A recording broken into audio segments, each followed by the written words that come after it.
Welcome to Career Tools. This is Wendy. And this is Amanda.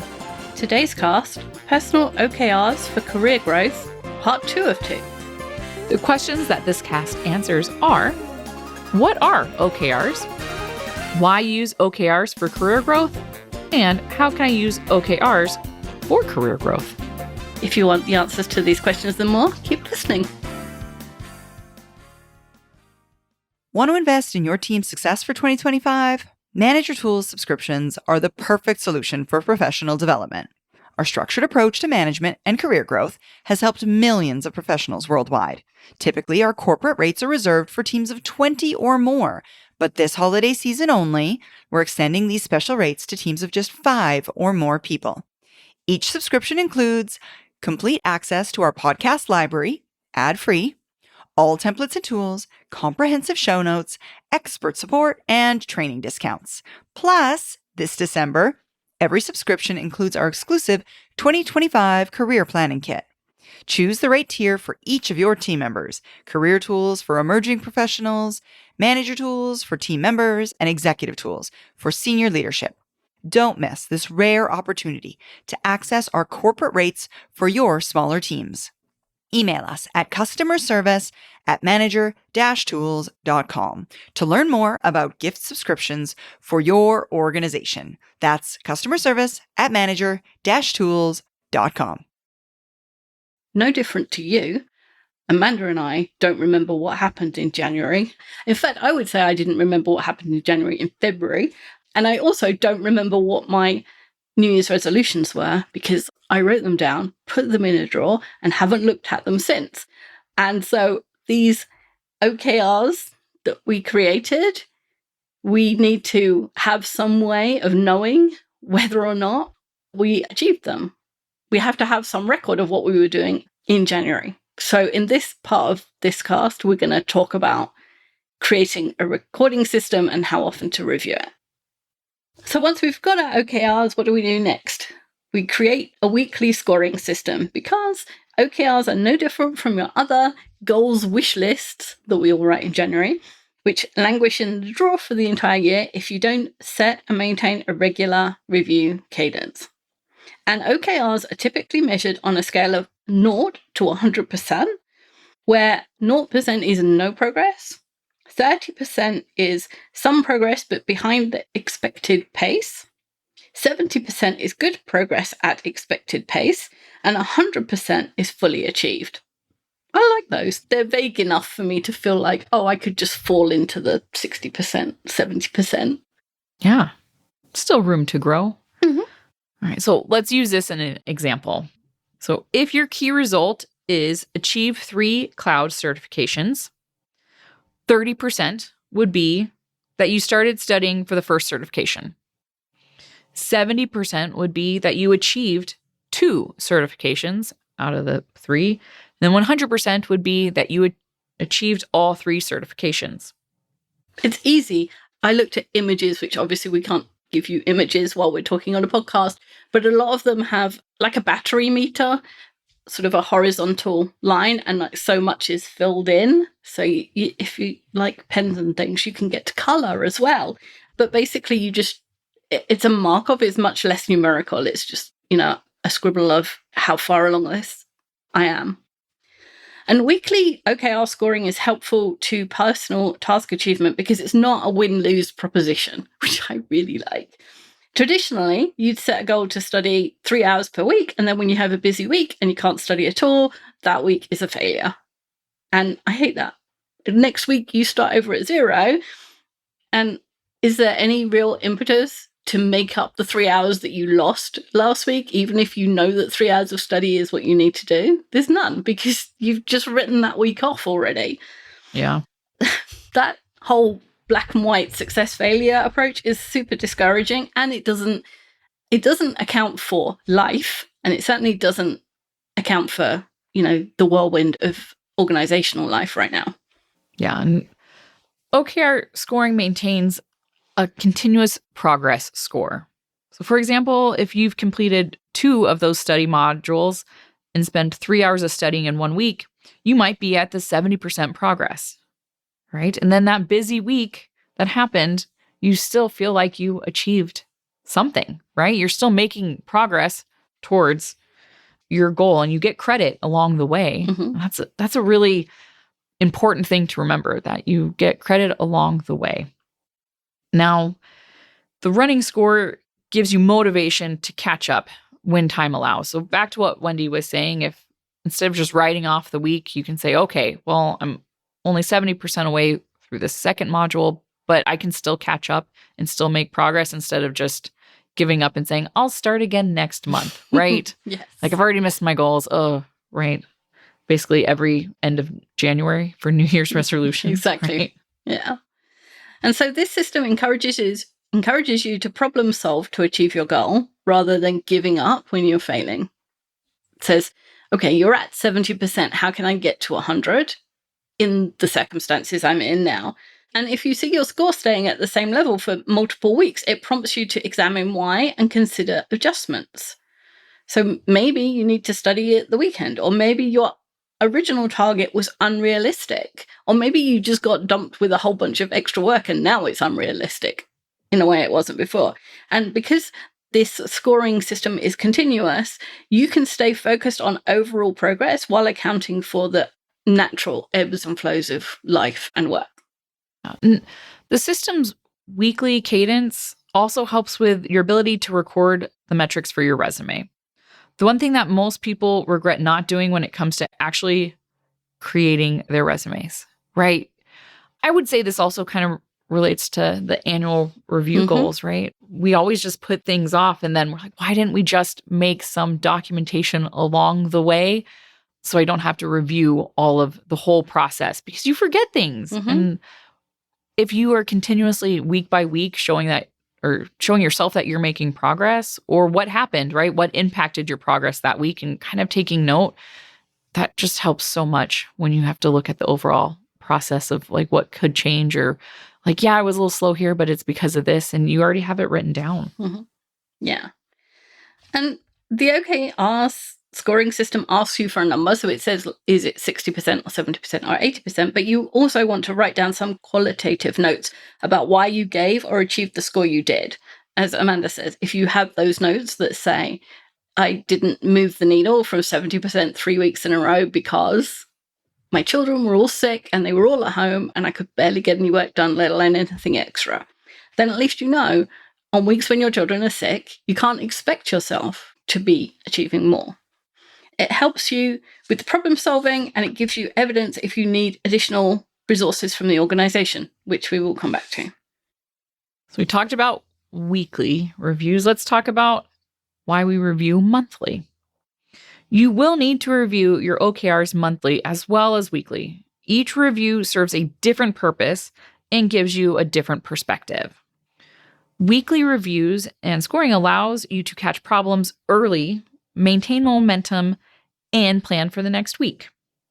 Now, monthly reviews allow you to step back, see the broader patterns, and to see if your key results are still leading to the objectives that you've set, and if you should consider if there are other external factors like organizational changes that should affect your objective and or your key results. So being able to see the whole picture instead of just the week by week. It's two different perspectives that can help you be more flexible and will help you achieve your results over time.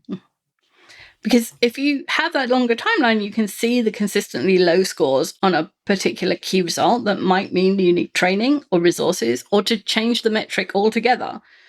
And this longer term data is also valuable when discussing progress with your boss. Because if you can't make progress on a key result because all the time you keep having urgent requests from another team, and that takes days of your time, a month's worth of data where you show that to your boss, like, here's where I tried, here's where I tried, here's where I tried, and here's where I was interrupted, and here's where I was interrupted, and here's where I was interrupted, then you have support when you say, boss, I can't do this and be interrupted all the time. So which one is going to go?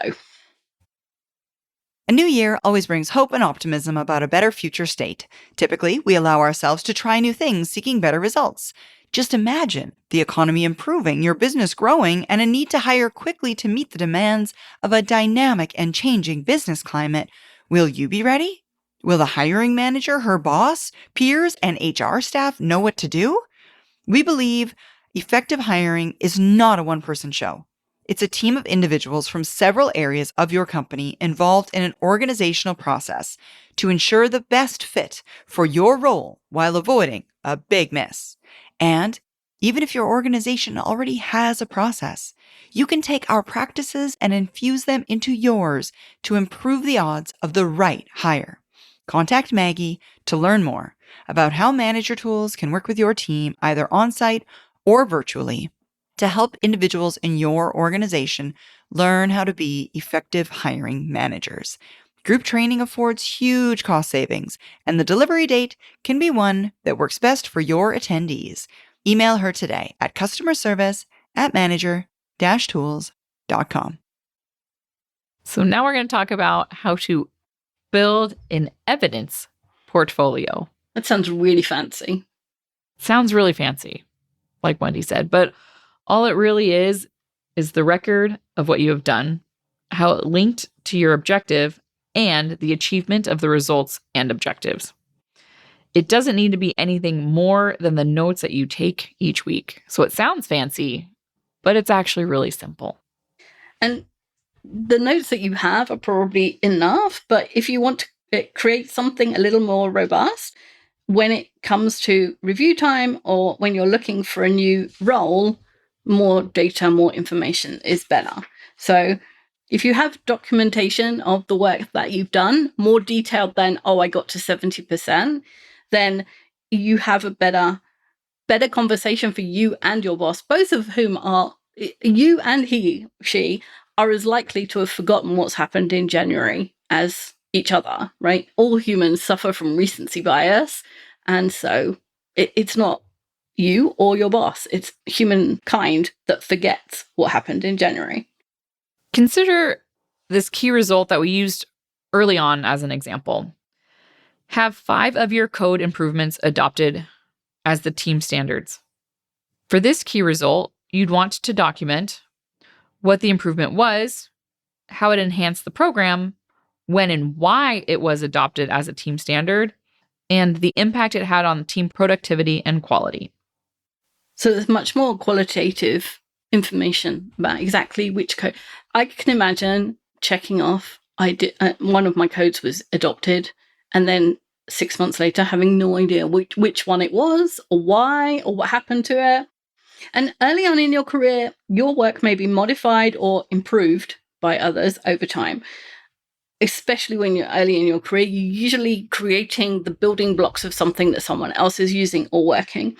So don't let that put you off documenting your contribution, because anything that was implemented and used counts as an achievement, even if it's evolved, and is unrecognizable at the end of the year. You still started the process by creating the first draft, and that's what your contribution was. That's what you can claim.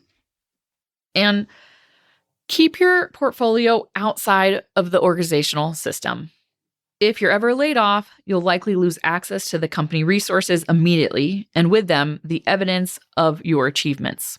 So if you're going to take the time to document them, make sure that you will be able to access them when you need them. And to make it really useful, document achievements as they happen. Rely on notes, not memory. Last week in our Executive Speakers series, which you can attend if you are an Executive Tools licensee, Matt Beckwith talked about journaling, and one of the reasons he is a proponent of journaling for executives is that he's found over 20 years of journaling, I can't get past 20 minutes, but 20 years of journaling, that his memory of what happened is completely out of sync. Yes, distorted with what actually happened. He talked about examples of timing where he remembered something happening after something else and it didn't. He talked about examples where he'd completely forgotten that something had happened, or where he thought something had happened and the outcome was different. And so having the notes that he made rather than his memory was much more useful to him in making better decisions in the future, because we all remember ourselves as making the right decisions. And then when he goes back and he's able to look, he realizes didn't necessarily make the right decision. And that means that he can make the right decision now because he knows what his history is. And I can't because I didn't write it down. Also, include the concrete metrics. Save positive feedback from colleagues and stakeholders. This is something else that we don't often do. Yeah. Have a folder on your email. When somebody says that you did a good job, put it in the folder.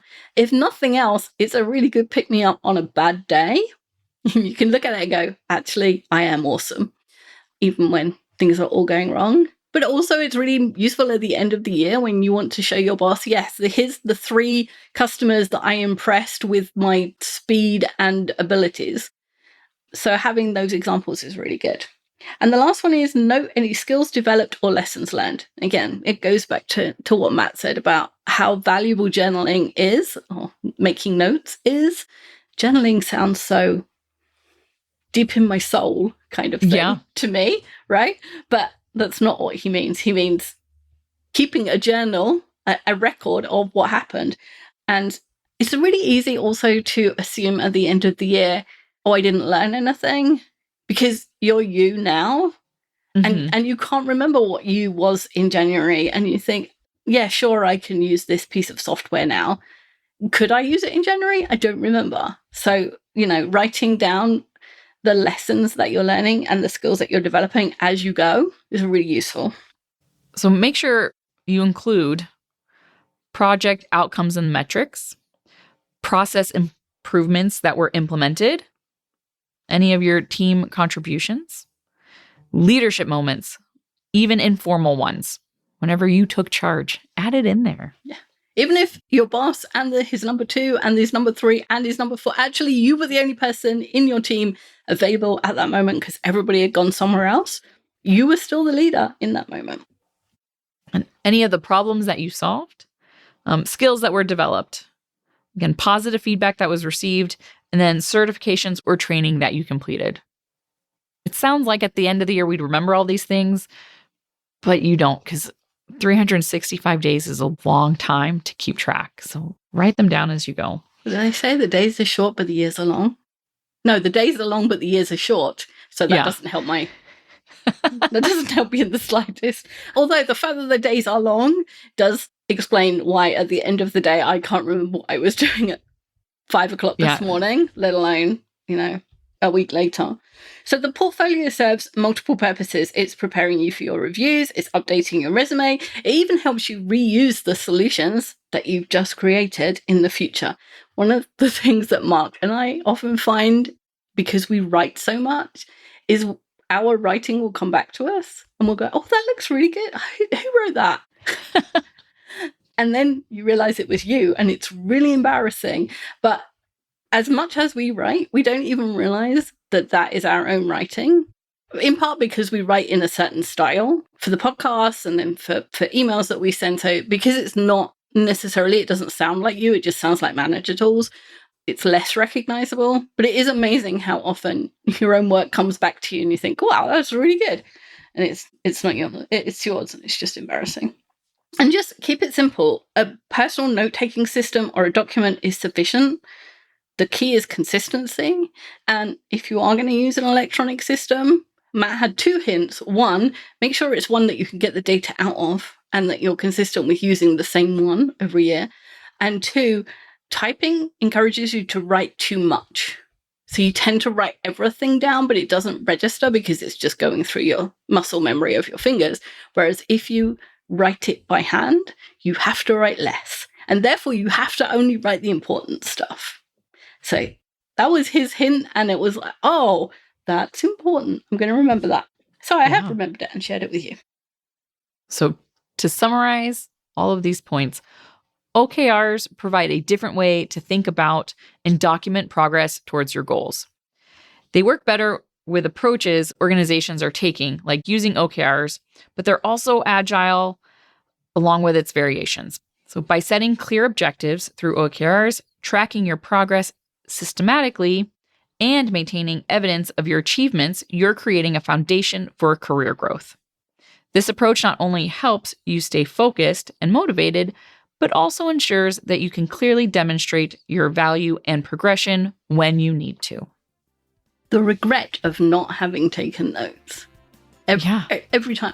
I don't want to be on the first day. I want to be on day 30 when I can learn from something. But we're sitting here talking about this and it's like a month from our own reviews. And I'm thinking, I really wish I'd taken notes in January. So don't be us. Take notes. Yes, that's accurate. Don't have review regret. Thanks, Amanda. All right. Thanks, Wendy. Bye, everyone. Bye.